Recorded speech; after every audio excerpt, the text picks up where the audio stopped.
Entonces, quizás esta diapositiva hecha para esta presentación podría ser la más significativa y solo para decir algunas cosas. John Henry Newman, en palabras de el primer ministro de Inglaterra 3 veces, William Gladstone, a lo largo de 1830, 40 y 50, quien fue amigo de Newman y estudió en Oxford, cuando Newman se iba a pasar al catolicismo en 1845, a la edad de 44 años, pues trató de convencerle a que no lo hiciera y le escribía a un amigo de los dos, le decía: si Newman se pasa, será la pérdida más grande que ha tenido el anglicanismo, la Iglesia en 3 siglos, la pérdida más grande. Newman, que será doctor de la Iglesia, indudablemente, y posiblemente el próximo año, tiene muchísimas cosas que enseñarnos, muchísimas cosas. El papel de la conciencia, tanto para conocer a Dios, como para como una vía de acceso al conocimiento de Dios, como también el papel que juega en la persona y en la búsqueda de la verdad. Entonces, es todo un campo, su visión cristiana de la historia. Él era fundamentalmente, inicialmente, un historiador de los dogmas, pero presenta una visión de la historia. Tiene, por ejemplo, un ensayo muy interesante sobre los turcos, de 150 páginas, o 200 páginas, que yo leí aquí en un curso anual hace varios años, y es un estudio de lo que es la civilización y lo que es la destrucción de civilización. Él inició un resurgir de los estudios de los padres de la Iglesia. Ahora volveremos sobre ello. Tiene cosas muy interesantes sobre eclesiología. Hace poco publiqué un artículo sobre esto, el papel de los obispos, el papel del sensus fidei, de los laicos en la Iglesia. En su filosofía, el conocimiento de Dios y la certeza juegan un papel importante. Son contribuciones de Newman bien importantes, a mi modo de ver, y de otras personas. Su papel en la educación universitaria y también de bachillerato, él hablaba del hábito filosófico de la mente, del engrandecer la mente, perfeccionar la mente, con todo lo que significa esto. Su lectura de la Sagrada Escritura, él es una persona que entendía la Sagrada Escritura en el todo de la Escritura. Entonces, si se perdiera la Biblia, dice un francés que contribuyó al libro de Newman que escribimos, Beaumont se apellida, si se perdiera la Biblia, uno podría casi que recomponerla con los sermones de Newman, reconstituirla. Exagerando un poquito, pero es que es... pero entonces Newman, su forma de leer la Escritura era el todo de la Escritura y en la Iglesia, lo que pensaban los grandes pensadores y santos. Es poco, no es alegórico, es una visión, es una lectura espiritual de la palabra de Dios. Tiene unas cosas maravillosas sobre la Sagrada Escritura. Él es un ejemplo, o sea, es un impulso, o ofrece muchas ideas para la evangelización y la apologética. Newman, al hacerse católico y antes está enseñando, él sobre todo era un predicador, y entonces, pero un predicador que estaba muy atento a las necesidades de los problemas actuales del gnosticismo y de los tiempos modernos. Entonces, es un apologista y eso. Y luego, el campo de la amistad. Es un hombre que, como nuestro padre, vivió una larga vida con muchas amistades, y es una riqueza grandísima lo que tiene para enseñar de la amistad. Gracias. Entonces, un estudioso jesuita muy conocido habla de la grandeza de Newman. Yves Congar lo menciona 6 o 7 veces en sus diarios del Concilio Vaticano II, que Congar va escribiendo, y menciona a Newman y se fija en Newman. Bueno, San Pablo VI habló de Newman. No sé si fue él, tal vez fue, no tuve tiempo de buscarlo de nuevo, el que habló de que Newman era el padre ausente del Vaticano II. Fue fue el padre ausente en Vaticano I, fue invitado varias veces y no fue por varios motivos, pero ciertamente en el Vaticano II le conocían muchas personas de los teólogos que estaban allí y obispos también le conocían y se considera el padre ausente. Charles Dawson, un gran autor inglés, converso y historiador, dice que Newman, el libro de Newman sobre la universidad, la idea de la universidad no ha sido sobrepasado. San Juan Pablo II lo menciona en varias ocasiones y en Fides et Ratio es uno de los que menciona, el primero que menciona en una lista de pensadores modernos que hay que tener presentes. Ian Kerr, el autor de este libro que lo tenemos aquí, es la gran autoridad sobre Newman, falleció este año y bueno, obviamente habla grandes cosas de Newman y tiene un librito, 200 páginas, que habla de la influencia de Newman en el Vaticano II. Precioso. Es realmente... Don José Morales murió este año también, el año pasado, un gran estudiador de Newman. Yo me interesé por Newman leyendo la biografía de Don José Morales. El Papa Benedicto XVI ha mencionado mucho a Newman, lo beatificó y le influyó mucho el papel de la conciencia en Newman y otras cosas, pero esto entre otras. Bueno, entonces su juventud, pues para el contexto es el tiempo de la Revolución Francesa, la post-Revolución Francesa. Él se acuerda viendo las velas encendidas en las ventanas para celebrar la batalla de Trafalgar, la victoria.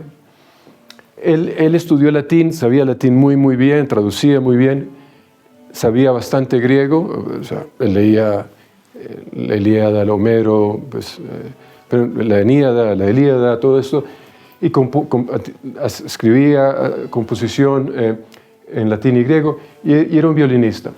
Esto es un grupo familiar, aquí una imagen de sus dos hermanas y dos hermanos.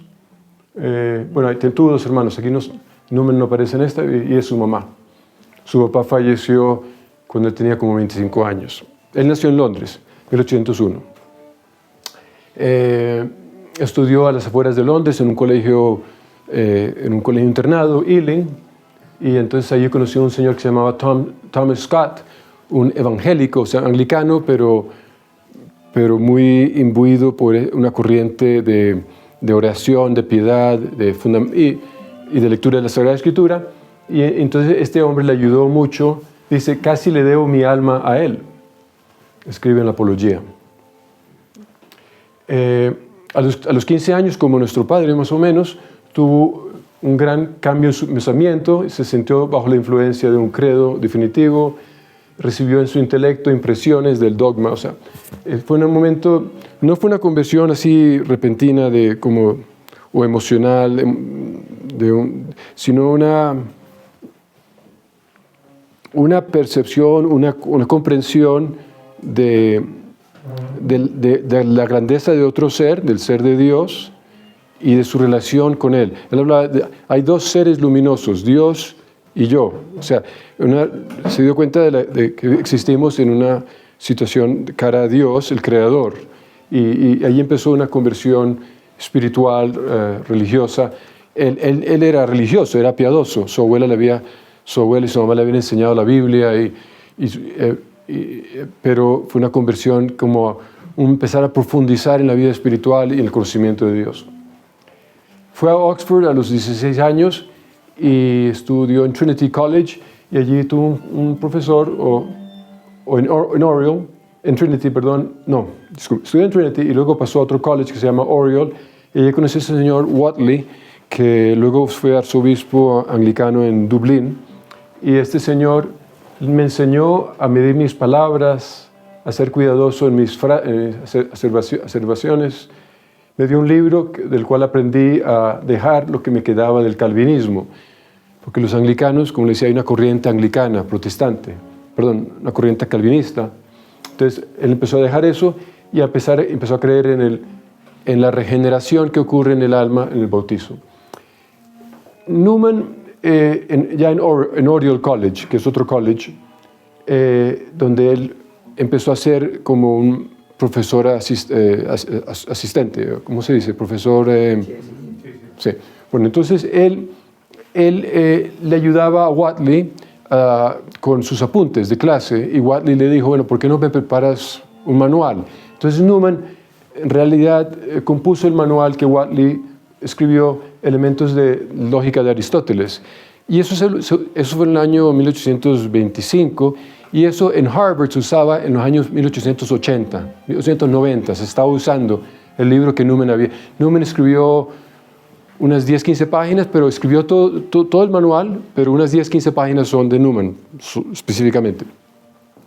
Y un filósofo americano, Joseph Peirce, se acuerda que a los 16 años que él fue a Harvard, estaba en el cuarto de su hermano, encontró la lógica esta y se la leyó y le impactó mucho. Solo para decir, o sea, entonces para decir que Newman era un aristotélico, él sabía de Aristóteles, y no solo porque escribió eso, sino que el aristotelismo le marca toda su filosofía. Es ordenado un clérigo anglicano a una edad joven de 24 años y se siente que ya me he entregado de todo, Señor, soy todo tuyo, estoy casi deslumbrado, no puedo entenderlo todo, pero me entrego a ti, Señor, ¿verdad? Bueno, en Oriel fue un college fundado Oxford tenía muchos colleges, fundado en 1440 o 50, católico, tenía una imagen aquí, que aquí está, que es de la Virgen, y sigue allí, de la Virgen María.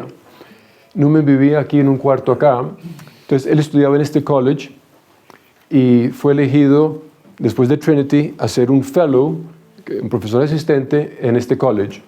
Entonces fellow es miembro del college y los fellows son tutores. Entonces fue un tutor, trató de reformar el sistema tutorial para que el profesor se preocupara de la moral y la vida espiritual del alumno, no solo lo académico, pero ahí hubo dificultades con el que era encargado del college. Y al fin Newman convenció a dos compañeros suyos que también hicieran esa reforma. Al fin de cuentas, los tres pues se van a hacer otras cosas porque no logran hacer la reforma allí. Empezó a leer los padres de la iglesia y a veces leía 10, 12 horas al día. Y lo interesante es que retenía lo que leía, una memoria prodigiosa. Escribió al poco tiempo, en 1832, 33, escribió Los arianos del cuarto siglo, que son, allí él estudia las primeras herejías y el concilio de Nicea, de Éfeso y de Calcedonia, los estudia. Es un libro muy, muy bonito, con muchas citas de los protagonistas, en griego, en latín, y el primer libro de él, que realmente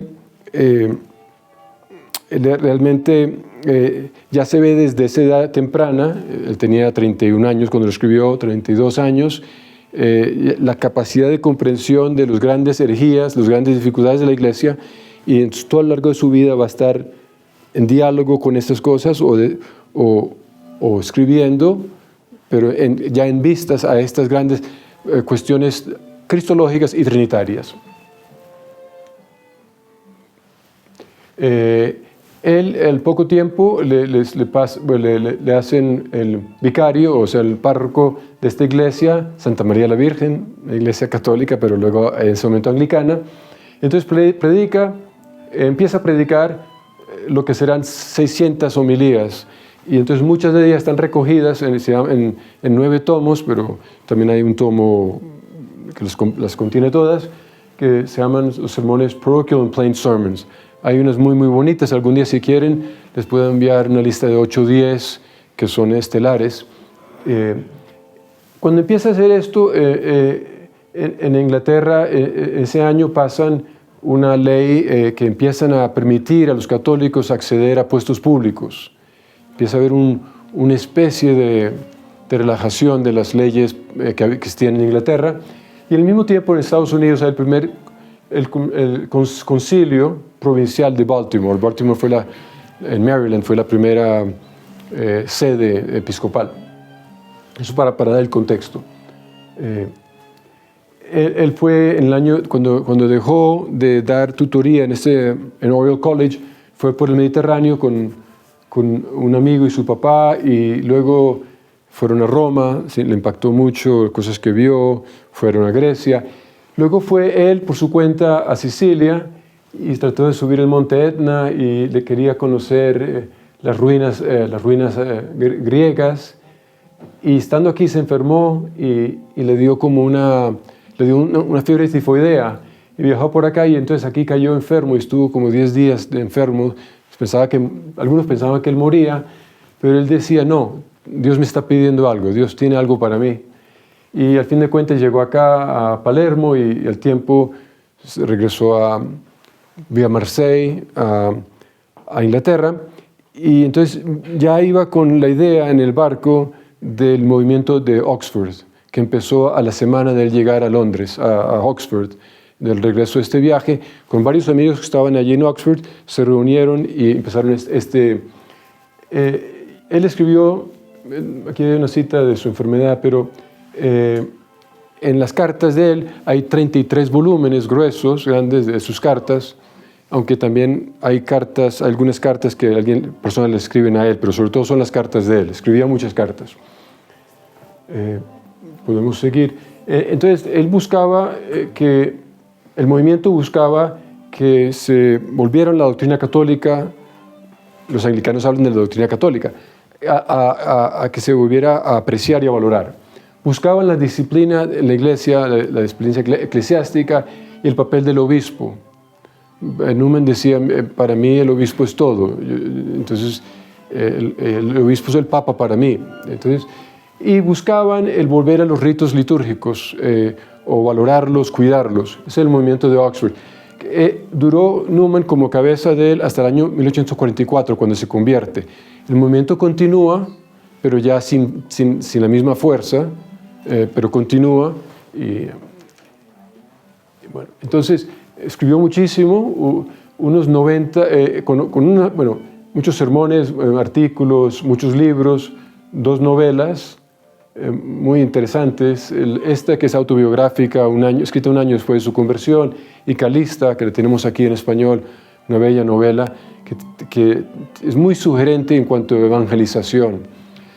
Escribieron entre sus amigos unos 90 folletos, inicialmente folletos, luego más grandes, que se llamaban Tracts for the Times.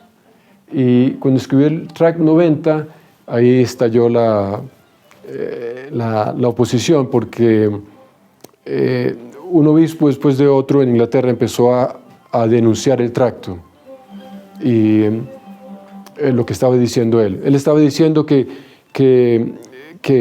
la enseñanza católica y de Trento era compatible o que la fe anglicana era compatible con la enseñanza de Trento, con algunas excepciones, y ya esto tronó, la gente ya no aceptó esto. Pero no voy a entrar en eso en este momento, pero seguimos y voy a tratar de ir rápido. Newman, esta es una biografía de Newman que escribí, que está aquí. Newman hacía frente y sus amigos a la intrusión del gobierno en materias eclesiásticas. Por ejemplo, el gobierno inglés con Prusia establecieron un obispado anglicano protestante en Jerusalén, con el fin de tener un poco de poder político en Jerusalén, o sea, cosas así. Entonces, eso decía Newman, ¿cómo puede hacer esto? En fin, y otras cosas. Newman, estudiando el desarrollo en las enseñanzas y las prácticas de la fe cristiana a lo largo de los siglos, va pensando sobre el anglicanismo y el catolicismo. Y sobre todo él reflexiona mucho en las notas de la Iglesia, la antigüedad, la apostolicidad, el catolicismo y la santidad. Y concretamente la catolicidad. Veía que Inglaterra, que la Iglesia anglicana no era católica, porque era anglicana, ¿no? Entonces, eso, decía, pues aquí hay algo que no va. Pero tenía la gran dificultad de el papado, por qué el poder del papado y cómo era el papado, y entonces luchaba con eso y la devoción a los santos, aunque honraba a la Virgen, pero la devoción a los santos le costaba, y otras cosas, las cuestiones del purgatorio, la cuestión de la oración por los muertos. Eran cosas que... Entonces, él se retiró a Littlemore en el año 42. Littlemore era una aldea cercana a Oxford que dependía de la iglesia de Santa María. Y entonces él ahí construyó esta iglesia, pero quería estar en un perfil más bajo, estudiar y esperar y orar. Y allí, por 3 años, escribió el ensayo de la doctrina cristiana, que él trata de ver si los desarrollos en las prácticas y enseñanzas católicas son un verdadero desarrollo o son una corrupción. Y antes de acabar el libro, porque el libro realmente no está acabado, tomó la decisión de hacerse católico. Pero ya estaba acabando el libro. Era la última prueba, él estaba confirmando si lo que él había estudiado muchos años, si realmente, si era cierto o no. Bueno, entonces, este libro tiene muchas citas de Newman y él lo publicó en una editorial en Estados Unidos de gente de casa. Bueno, Newman estudió a San Atanasio desde el principio de su vida y al final de su vida volvió a corregir sus escritos, sus traducciones de San Atanasio. Pensaba que era el gran campeón de la iglesia. Y él decía, si San Atanasio se despierta hoy, ¿a qué iglesia reconocería? Es una traducción de los padres de la iglesia y se llevaron a cabo unos 20 o 30 tomos y luego pues él ya no continuó, pero él le movió mucho una frase de San Agustín que es securus judicat orbis terrarum, que es que la frase entera dice que la iglesia juzga sobre toda la tierra, la Santa Sede juzga. Él, cuando leyó esto, empezó a pensar y se dio cuenta que en el siglo IV y V era la iglesia de Roma a la cual las otras diócesis veían para zanjar las dificultades doctrinales importantes. Y esto le llevó ya casi al final a su conversión. Al mismo tiempo que Newman estaba descubriendo los padres y también Müller, que murió antes, él lo estaba haciendo en Alemania, aunque no se conocían. Newman le cita alguna vez, pero no se conocían, pero es interesante ver esto. Bueno, entonces, esto es lo que sí les puse en español, porque él decide convertirse en el año 45, una noche, que está pasando un sacerdote que se llama Dominic Barbieri, que ahora es beato. Entonces, obviamente no, hace no mucho es beato, y pidió que viniera y que escuchara su confesión, y el próximo día por la mañana fue recibido en la iglesia. Entonces, Newman en los sermones de Oxford escribe que la Virgen María es el modelo de lo que él llama el desarrollo del dogma. Entonces, así Santa María es nuestro modelo de fe, tanto en la recepción como en el estudio de la verdad divina. No cree que sea suficiente aceptarlo, sino que insiste en ello. No le basta poseer la revelación, lo utiliza. No basta con asentir, lo desarrolla. No basta con someter la razón, razona sobre ello. En verdad, no razonando primero y creyendo después como Zacarías, sino creyendo primero sin razonar, luego por amor y reverencia, razonando después de creer. Y continúa. Y así ella simboliza para nosotros no solo la fe de los ignorantes, sino también de los doctores de la Iglesia, que tienen que investigar, pensar y definir, así como profesar el Evangelio, trazar la línea entre la verdad y la herejía, anticipar o remediar las diversas aberraciones de la razón equivocada, combatir el orgullo y la temeridad con las propias armas y así triunfar sobre el sofista y el innovador. Los sermones de Oxford son maravillosos. 30 años después, él escribe el ensayo de la gramática del asentimiento, que son como un desarrollo de los sermones de Oxford. O sea, por unos 20 o 30 años estuvo pensando sobre el tema de la fe y de la razón. Y, eso no dije, que en el año 47, entonces él se convierte en el 45, está en Inglaterra en el 46, a mediados del 46 va a Roma por sugerencia del obispo, el futuro obispo de Londres, Wiseman. En Roma estudia unos 8 meses y es ordenado en el 47 con varios amigos suyos. y decides, piensa, ¿me hago benedictino, me hago jesuita o pasionista? Y descubre a San Filippo Neri y dice, creo que el oratorio de San Filippo Neri, por la importancia que dan los laicos y a la cultura, será lo que más nos conviene a nosotros, porque sus amigos eran conversos anglicanos, egresados de Oxford, eran gente pues, bien preparada. Entonces él va a Birmingham, lo envía el Papa Pío IX, Beato Pío IX, y hace un trabajo en una parroquia de inmigrantes irlandeses, escribe y funda un colegio para niños, aunque el colegio es un poco posterior. Antes de eso funda una universidad, la Universidad Católica de Irlanda, que hoy día es parte de la Universidad Nacional de Irlanda. Pero funda esta universidad y para fundarla escribe la idea de la universidad. Es un libro maravilloso que os lo recomiendo. Don José Morales tiene una versión muy bonita. Y también algo que es menos conocido, que es más corto, que son bosquejos de universidades a lo largo de la historia. Muy bonito. Este era el tiempo en que la jerarquía en Inglaterra se estaba restableciendo y ya en Estados Unidos hubo un concilio plenario de toda la costa este, de los obispados.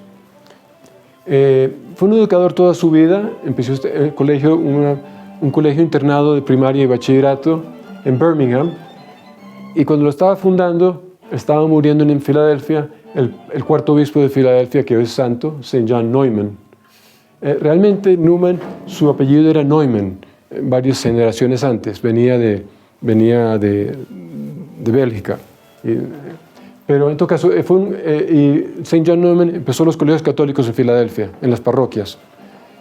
Bueno, este es un colegio que continúa hoy día, un colegio en el cual estudió Hilary Belloc, un importante autor y congresista en Inglaterra, y en el que enseñó Gerard Manley Hopkins, un jesuita poeta muy famoso que se convirtió. Gracias. Se convirtió y ya llevo 30 minutos, entonces voy a acabar en 5 minutos.